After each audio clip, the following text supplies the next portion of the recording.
Farrah Fawcett never let anyone see her cry twice. That one sentence, spoken by her closest friend, says everything about the kind of woman she truly was. And it's the kind of detail that no poster, no magazine cover, and no red carpet moment could ever capture. Jaclyn Smith was 80 years old when she began opening up about the memories that still stay with her. The private moments, the final visits, and the friendship that outlasted Hollywood itself. She and Farrah had known each other for more than 4 decades, and what Jaclyn remembers most has nothing to do with fame. Their story began in 1976, when Charlie's Angels premiered on ABC, and immediately became one of the biggest shows on American television.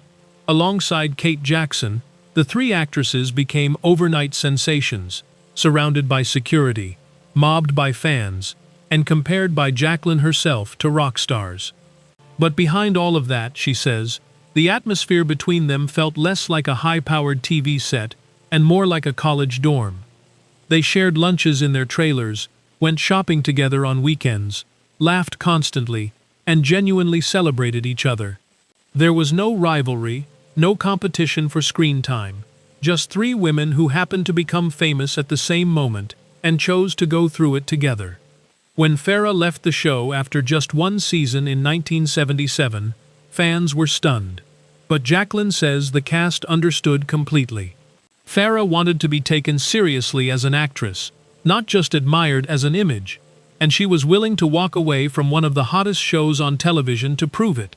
That, according to Jaclyn, was always Farrah's way: independent, quietly stubborn, and never waiting for anyone's permission to bet on herself. Then came 2006. Farrah was 59 when she was diagnosed with anal cancer. When she first told Jaclyn, she admitted she had imagined she might one day face breast cancer or heart disease, but never this. And then she cried. Jaclyn has said that was the only time she ever saw Farrah break down. After that single moment of raw fear, Farrah pulled herself together and never showed that level of vulnerability again. The treatments were brutal.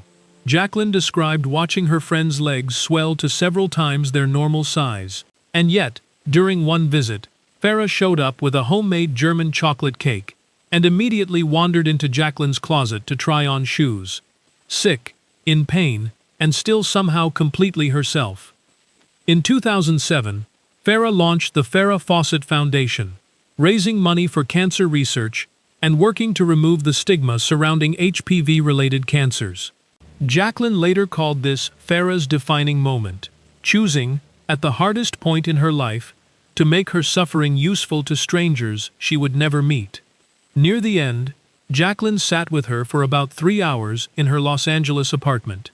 Farrah was in too much pain to stay still, so Jaclyn rubbed her feet until she could finally rest.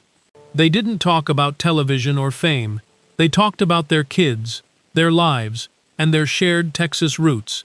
2 girls from Houston and Corpus Christi who had survived Hollywood and found something that mattered far more. Farrah Fawcett died on June 25, 2009. She was 62. What Jaclyn misses isn't the icon. It's the friend who showed up first when her baby was born, who turned pain into a quiet joke, and who spent her final years fighting for people she'd never know. That's the Farrah worth remembering. If this story moved you, give it a like and subscribe. More stories like this are on the way.